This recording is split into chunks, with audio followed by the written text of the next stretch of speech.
Bismillahirrahmanirrahim. Assalamualaikum warahmatullahi wabarakatuh. Allahumma sholli ala sayyidina Muhammad wa ala sayyidina Muhammad. Alhamdulillah kita berjumpa lagi di pagi hari ini. Pagi yang begitu cerah bersama teman-teman dari berbagai latar belakang ya. Ini ada Hafidh, ada dua Hafidh. Satu Hafidh dari Thailand, dari Patani, atau lagi Hafidh dari Flores.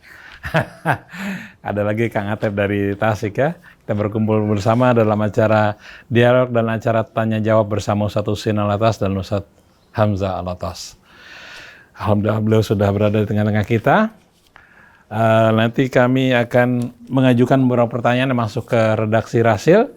Silakan Anda juga boleh mengirim pertanyaan. Kami tunggu di 08111999720. Yang sudah masuk akan dijawab pada pagi hari ini oleh Ustadz Husein dan Ustadz Hamzah. Assalamualaikum Ustadz Husein, Ustadz Hamzah. Baik, kita mulai acara ini dengan membaca Al-Fatihah. A'udzu billahi minasy syaithanir rajim.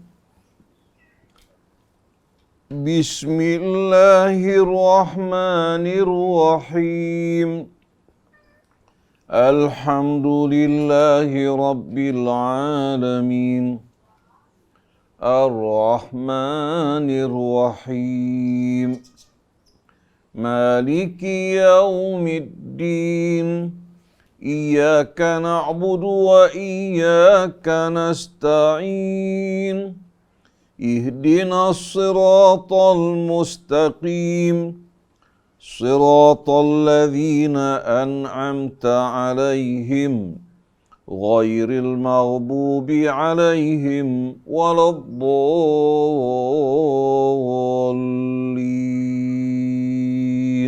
Alhamdulillah kita sudah membaca Al-Fatihah. Mudah-mudahan Allah mudahkan kita dalam memahami jawaban-jawaban yang diberikan oleh guru-guru kita. Baik, siaran ini juga dipancarkan ke Radio Latansa di Sukabumi, Radio Sela FM di Batam, Radio Habibullah di Banyuwangi, Radio Medina di Pontianak, Radio Rasal di Palembang, kemudian Radio Luciana Nomor 1 di Semarang, Radio Rasil Mercy di Piungan, Yogyakarta, dan Radio Komunitas di Bondowoso, juga Radio Almas di Magelang. Baik, pertanyaan pertama datang dari hamba Allah di Jakarta. Assalamualaikum Ustadz Husein, Ustadz Hamzah. Maaf Ustadz, bukan saya bermaksud tidak sopan, tapi saya ditanya oleh teman saya yang non-muslim, saya tidak bisa memberikan jawaban yang memuaskan dia. Teman saya bilang, menurut riwayat Aisyah mengatakan bahwa Rasulullah adalah Quran berjalan. Tapi kenapa di Al-Quran jumlah istri dibatasi 4? Kenapa Rasulullah sendiri istrinya 9? Demikian pertanyaannya Ustadz. A'udzu billahi minasy syaithanir rajim. Bismillahirrahmanirrahim. Alhamdulillahi rabbil alamin. Hamdan katsiran thayyiban mubarakan fihi kama yuhibbu rabbuna wa yarda. Allahumma shalli wa sallim wa barik ala abdika wa rasulika sayyidina Muhammadin wa alihi wa sahbihi wa sallim.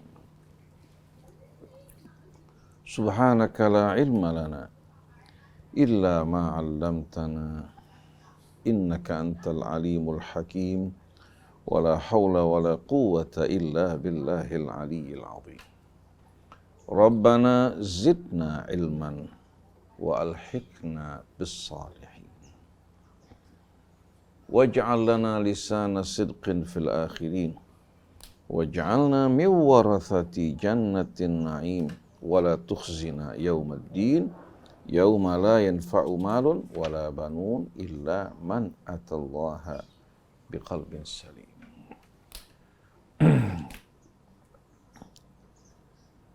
Amma ba'du. Ikhwan akhwat yang dirahmati Allah Subhanahu wa taala, Ustadz Hamzah Alatas yang menemani kita pagi hari ini, Ustadz Muhammad Krisna, itu pula Atep, kedua Hafidh, satu dari Thailand, satu dari Flores, semua kru yang mendampingi kita, semua ikhwan akhwat, bapak ibu semua yang berkontribusi dalam perjuangan kita. Kepada seluruh kaum muslimin, muslimat, kepada seluruh anak bangsa, mari bersama-sama kita berjuang untuk meraih kebenaran dan berjalan di atasnya. Kembali kepada Allah pencipta kita, pencipta seluruh alam semesta yang telah melimpahkan nikmat karunia-Nya atas kita semua. Dia menciptakan alam raya dan seluruh isinya termasuk kita tanpa sekutu. Allah menuntut dari kita untuk menyembahnya dan tidak mempersekutukannya dengan sesuatu, mensyukuri nikmatnya, hidup dalam kehidupan dunia, berbuat kebajikan, mengasihi sesama, memberikan bimbingan pada mereka-mereka yang membutuhkan bimbingan, menghapuskan air mata mereka-mereka yang berduka, bersedih, bekerja sama dalam kebajikan, mencegah dari yang mungkar. Itu merupakan perintah-perintah Allah dalam kitab sucinya. Dan itu juga merupakan dakwah yang diperjuangkan oleh Nabi kita Muhammad SAW. Saya menyapa para ikhwan akhwat sekalian. Salamullahi alaikum jami'an wa rahmatullahi wa barakatuh. Waalaikumsalam warahmatullahi wabarakatuh. Ikhwan akhwat yang dirahmati Allah. Allah Subhanahu wa taala di dalam Al-Qur'an, tepatnya pada suratun Nisa, memberikan bimbingan pengarahan kepada pria-pria muslim agar mereka dalam hidup ini selalu menegakkan keadilan dan tidak berbuat aniaya. Pada masa-masa jahiliyah, begitu juga pada masa permulaan Islam, di mana endapan-endapan jahiliyah masih terdapat di tengah-tengah pria-pria muslim pada saat itu. Karena tidak mudah untuk menghapuskan tradisi, kebiasaan yang mengakar sekaligus atau daf'atan wahidah. Nah, di antara kebiasaan buruk mereka menempatkan wanita itu dalam kedudukan yang amat rendah. Oleh karena itu dulu mereka tidak memberikan warisan bagi wanita, karena wanita dianggap orang-orang yang tidak ikut berperang dan berjuang, tidak ikut juga mencari nafkah. Bahkan seringkali menurut mereka wanita mempermalukan mereka di saat terjadi perang, wanita menjadi tawanan. Bukan hanya tidak menerima warisan, bahkan terkadang wanita juga menjadi warisan yang diwarisi. Seperti kalau seorang bapak meninggal dunia memiliki beberapa anak laki-laki, si bapak memiliki beberapa istri, si anak tinggal melihat mana istri bapaknya yang dia suka, dia kalungkan, sorban ke lehernya, dia mengatakan ini bahagia saya. Turun dalam Al-Quran firman Allah, wala tankihu ma nakaha aba'ukum minan nisa illa ma qad salaf. Jangan sekali-kali kalian nikahi, kawini wanita-wanita yang pernah dinikahi oleh ayah-ayah kalian, kecuali kesalahan yang telah lalu. Innahu kana fahisyatan wa maqtan wa sa'a sabila. Itu merupakan apa? Itu merupakan hal yang dibenci oleh Allah dan jalan yang salah.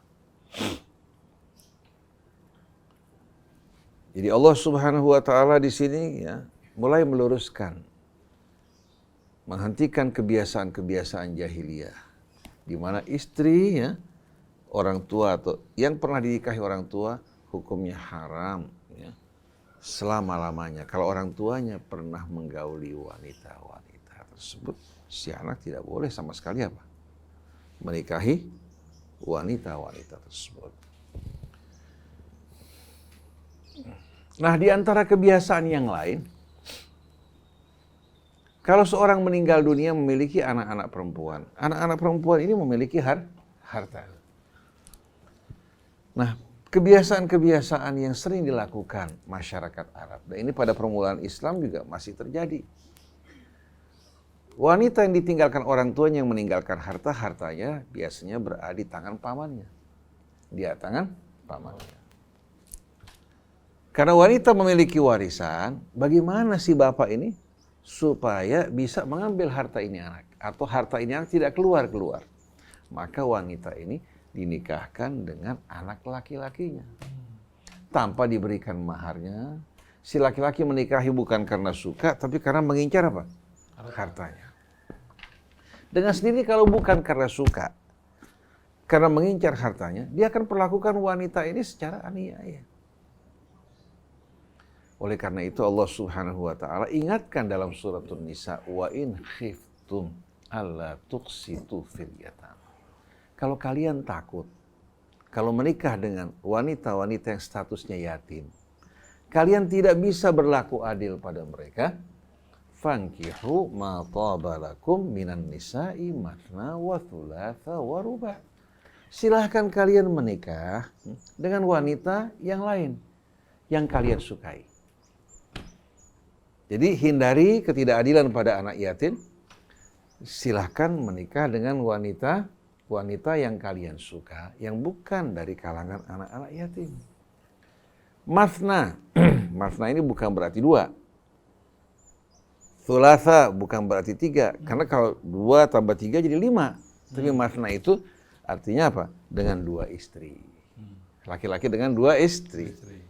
Thulatha dengan 3 istri. Ruba'a dengan 4 istri. Jadi bukan 2 tambah 3 tambah 4. Lalu Allah lanjutkan, fa in khiftum alla ta'dilu fawahidah. Kalau kalian takut tidak berlaku adil. Allah nggak mengatakan fa in lam ta'dilu. Bukan kalau tidak adil. Tapi kalau di hati kalian, kalian tahu bahwa kalian tuh bukan orang yang mampu untuk menegakkan keadilan. Satu saja doyong. Apalagi dulu? 2. Jadi kalau kalian tahu satu saja kalian tidak bisa bertindak tegas, tidak bisa berlaku adil, bagaimana kalau kalian punya beban 2 atau 3? Jadi fa in khiftum alla ta'dilu, kalau kalian khawatir takut tidak adil, maka cukup ya 1 istri bagi kalian. Fankihu wahidatan, hendaklah kalian menikahi 1 istri. Nah, ini kata perintah di sini fankihu bukan menunjukkan perintah. Walaupun fiilnya fiil amr, berisikan kata perintah, tapi maknanya bukan harus. Karena apa? Karena al-amru ba'da syarti lil ibahah. Contohnya, sallu qablal maghrib. Sallu qablal maghrib. Sallu qablal maghrib. Itu kan kata perintah. Kalau sampai di sini, artinya kita harus melakukan sholat sebelum maghrib. Tapi dengan tambahan ucapan Rasul, liman sya'a, bagi siapa saja yang mau, ini menunjukkan apa? Boleh dikerjakan, boleh ditinggalkan. Begitu juga pada ayat ini. Wa in khiftum alla tuqsitu fil yatama, fankihu ma taba lakum minan nisa. Ini bukan berarti laki-laki diperintahkan untuk menikah lebih dari 1, tapi ini jalan keluar menghindari kezaliman. Kalau sampai menikah lebih 1 juga membawa kepada kezaliman, lebih baik kalian menikah dengan 1 istri. Au ma malakat aimanukum, atau hamba-hamba sahaya kalian. Dzalika adna alla ta'ulu. Supaya apa? Supaya kalian bisa apa? Bisa hidup dengan penuh keseimbangan keadilan. Karena kalau kalian menikah 2, 3, 4 padahal tidak mampu adil, akhirnya apa? Akhirnya seperti mobil tanker yang mengangkut apa? Mengangkut minyak, ya. Tapi tidak seimbang dia punya ban. Berjalan di jalan miring langsung apa? Terbalik, akhirnya menjadi beban buat dirinya. Jadi hendaknya seorang ya melihat dirinya mampu apa tidak. Bisa nggak menjaga keseimbangan? Kalau dia menikah 2, menghancurkan yang ada, menghancurkan keluarganya karena tidak mampu menjaga keseimbangan, dia zalimi dirinya. Oleh karena itu kata perintah pada ayat ini bukan berarti wajib karena datangnya setelah syarat. Jadi al-amru ba'da syarti lil ibahah. Contohnya, makan dong, makan. Tapi kalau bakal menimbulkan gangguan, jangan. Artinya bukan harus kan? Bukan harus. Nah, kita lihat perintah untuk berpoligami ini. Kata perintah yang datang dalam poligami bukan berarti harus, karena ada qarinah, dalil yang menunjukkan bahwa ini bukan menunjukkan kewajiban, tapi menunjukkan kebolehan dalam rangka menghindari kezaliman. Tapi kalau ini menuju kezaliman, juga hukumnya tidak boleh. Nah, laki-laki ya, atau pria muslim diizinkan menikah lebih dari 1, ya. Dan tidak semua orang mampu melakukan hal ini.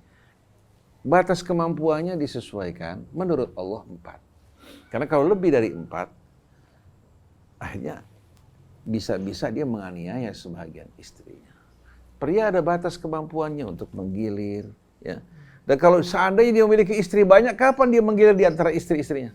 Betul enggak? Akhirnya kesian kan? Akhirnya sebahagian wanita ya akan teraniaya. Apalagi kalau si laki-laki lebih condong kepada sebahagian. Diabaikan yang tua, dia lebih banyak apa? Mengeram di tempat yang muda. Nah, kalau bicara mengenai Rasulullah SAW beda dengan keadaan pria Muslim. Kenapa? Apa sebabnya Rasulullah tidak diperintahkan untuk meninggalkan sebahagian istrinya? Sedangkan apa? Kaum muslimin dibatasi 4. Kita semua tahu bahwa istri-istri Rasul itu statusnya sebagai ibu-ibu orang yang beriman. Kemudian di saat Nabi meninggal, katakan, ya, kembali kepada Allah, haram bagi orang yang beriman untuk menikahi istri Nabi. Jadi kalau Nabi ceraikan, wanita ini kesian tidak akan dapat apa? Tidak akan dapat menikah dengan pria lain. Betul enggak? Beda dengan kita, kalau kita ceraikan istri kita, dia bisa menikah dengan pria lain. Tapi kalau istri Nabi, yang statusnya sebagai ibu orang-orang yang beriman, Nabi sebagai ayah mereka, kalau sampai diceraikan, berarti sepanjang masa mereka tidak akan menikah. Ini akan membolimi mereka. Oleh karena itu, untuk menghilangkan kesedihan, kedukaan mereka, Allah berfirman dalam suratul Ahzab, ya, dalam suratul Ahzab pada ayat 50, ya ayyuhan nabi inna ahlalna laka azwajaka allati ataita ujurahunna.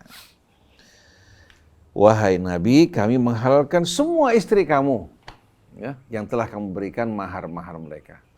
Ya, wa ma malakat yaminuka mimma afa Allahu alaik. Dan apa-apa yang Allah Subhanahu wa taala berikan kepada kamu dari fai, ya, dari apa? Dari hamba-hamba sahaya yang Allah berikan kepada kamu dari apa? Dari apa-apa yang kamu ambil dari pihak musuh yang kalah. Dan ini bukan berarti memperbudak wanita yang merdeka, tidak. Tapi memang wanita-wanita yang statusnya apa? Yang tadinya merupakan hamba sahaya. Pindah ke tangan kaum muslimin, yang tadi tidak memiliki status kehormatan, masuk ke dalam Islam, menjadi wanita terhormat. Seandainya digauli oleh pria muslim mendapatkan anak, si wanita langsung merdeka. Mereka masuk ke dalam Islam, menjadi wanita-wanita terhormat. Dalam makan, dalam segala hal mereka tidak dibedakan sama sekali. Tapi sayang kaum muslimin tidak melakukan hal ini, akhirnya menimbulkan image yang negatif mengenai Islam, padahal akibat dari perilaku orang-orang Islam yang tidak mengikuti petunjuk Allah. Jadi Allah Subhanahu wa taala halalkan bagi Nabi, ya, bukan karena apa? Karena Nabi, ya, karena Allah ingin memuaskan nabinya, tidak. Kita harus tahu bahwa wanita yang dinikahi Nabi 99% adalah janda. Hanya satu yang gadis, Sayyidah Aisyah. Yang lain wanita-wanita janda yang membutuhkan perlindungan.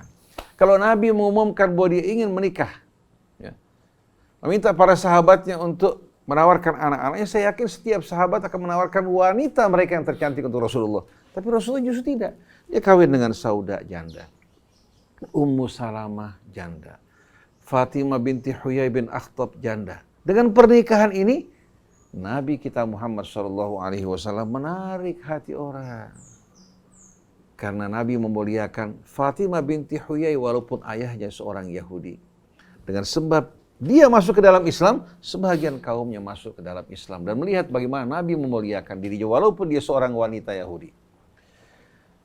Menikah dengan Sauda, menikah dengan Juwairiyah, menikah juga dengan Ummu Salamah, semua membawa hikmah di balik semua itu. Menikah dengan Abu Bakar, mendekatkan Abu Bakar kepada Rasulullah. Menikah dengan Umar, mendekatkan juga Umar kepadanya. Dengan anaknya. Dengan anaknya Umar. Dengan putri Abu Bakar, putri apa? Umar, membuat kedua-duanya dekat. Kemudian menikahkan dua putrinya, satu kepada Amirul Mukminin Ali bin Abi Thalib, satu kepada Utsman. Jadi dua menantu Rasul, yang dua adalah apa? Mertua Nabi kita Muhammad sallallahu alaihi wasallam. Jadi kita lihat bagaimana pernikahan Nabi membawa keberkahan dan merapatkan hati. Menumbuhkan betul-betul kesetiaan dan kerjasama di antara hati para sahabatnya.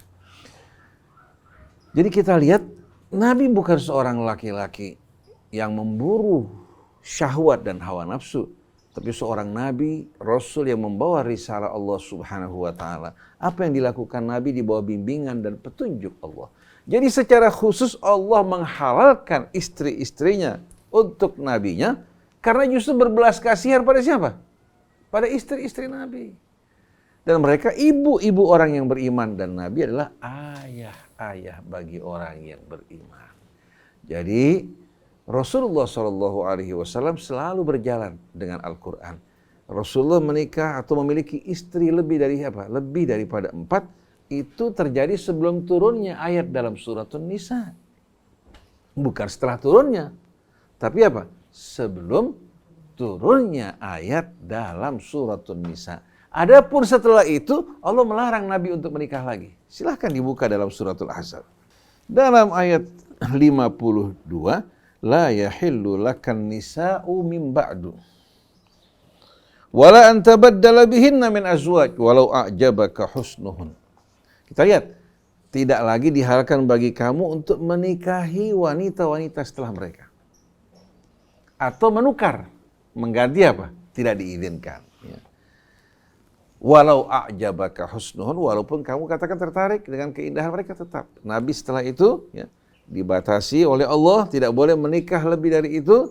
Sedangkan yang dinikahi oleh Nabi sebelum turunnya ayat tadi, ya, Allah Subhanahu wa Ta'ala tidak diperintahkan untuk dipisahkan karena status mereka sebagai ibu-ibu orang yang beriman, dan haram bagi orang yang beriman untuk menikahi mereka, baik setelah berpisah dari Nabi maupun setelah Nabi dipanggil ke sisi Allah Subhanahu wa Ta'ala.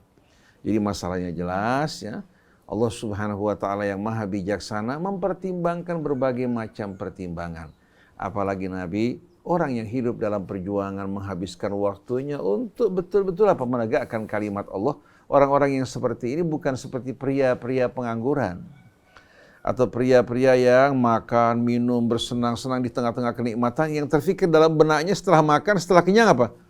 Bagaimana memuaskan syahwatnya. Tapi kalau Nabi makannya sedikit, hidupnya sederhana, wanita yang dinikahi janda-janda yang tua, malah yang menjadi beban buat Nabi, bukan menjadi apa? Hiburan. Demikianlah kebijaksanaan Allah Subhanahu wa Ta'ala. Ustaz Hamzah mungkin akan menambahkan. Bismillahirrahmanirrahim. Allahumma shalli wa sallim ala sayyidina Muhammadin wa ala ali sayyidina Muhammad. Sedikit saya ingin tambahkan, memang secara umum apa yang ketentuan diberikan kepada Nabi itu kita amalkan. Tapi tidak semuanya yang diberikan atau diperintahkan kepada Nabi atau diberikan ketentuan kepada Nabi itu untuk semua umatnya.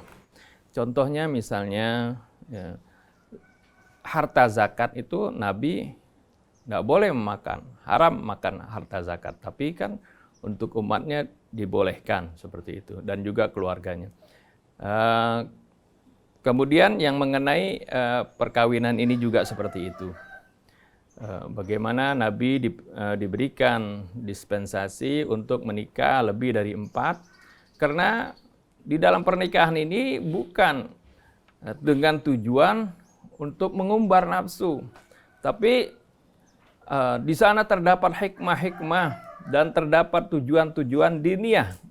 Seperti sebagian tadi Ustaz Husain sudah terangkan, bagaimana ketika menikah dengan putri seorang Yahudi, ya, bahkan pimpinan Yahudi Bani Quraidah, Huyai bin Akhtab, ya, Rasulullah menikah dengan putrinya, sehingga dengan pernikahan ini ya orang-orang Yahudi sebagian dari mereka itu ikut beriman kepada Rasulullah SAW. Juga bagaimana Rasulullah menikahi misalnya Ummu Habibah, putri dari Abu Sufyan, yang ketika dari sepanjang hidupnya sampai Futuh Mekah memerangi Nabi kita Muhammad SAW, tapi putrinya beriman. Kemudian ketika pergi ke Habasyah ikut dengan suaminya beriman. Di Habasyah malah suaminya murtad masuk Nasrani. Tapi dia tetap beriman. Kembali ketika datang ke Madinah, ya, seorang wanita ya, tanpa suami, tapi dia teguh mempertahankan keimanannya di tanah yang asing baginya, terusir dari tanah airnya. Ya, tentu ini adalah wanita yang mulia, ya, yang perlu dijaga keimanannya. Nah, Rasulullah SAW menikahinya. Ini semuanya juga janda, dan banyak wanita-wanita pada umumnya seperti itu. Ya, ada tujuan-tujuannya. Dan juga ini dapat kita lihat bagaimana ini menunjukkan Rasulullah SAW menjadi pengayom dari semua wanita dari berbagai strata. Apakah itu dari seorang bangsawan, apakah itu dari wanita biasa, bahkan dari hamba sahaya pun seperti Maria Qibtiyah, ya, seorang wanita dari hamba saya itu dinikahi oleh Nabi kita Muhammad SAW. Ini menunjukkan bagaimana mereka-mereka ini nantinya menjadi ummul mukminin, ya, yang ini merupakan hikmah, salah satu hikmahnya bagaimana setiap wanita dari berbagai bangsa pun, ya, sampai dari ahlul kitab pun ada. Jadi untuk tidak merasa kecil hati, semuanya diayomi oleh Nabi kita Muhammad SAW. Ini juga bagian dari rahmatnya Nabi kita Muhammad SAW yang Allah firmankan, wa ma arsalnaka illa rahmatan lil alamin. Wallahu a'lam.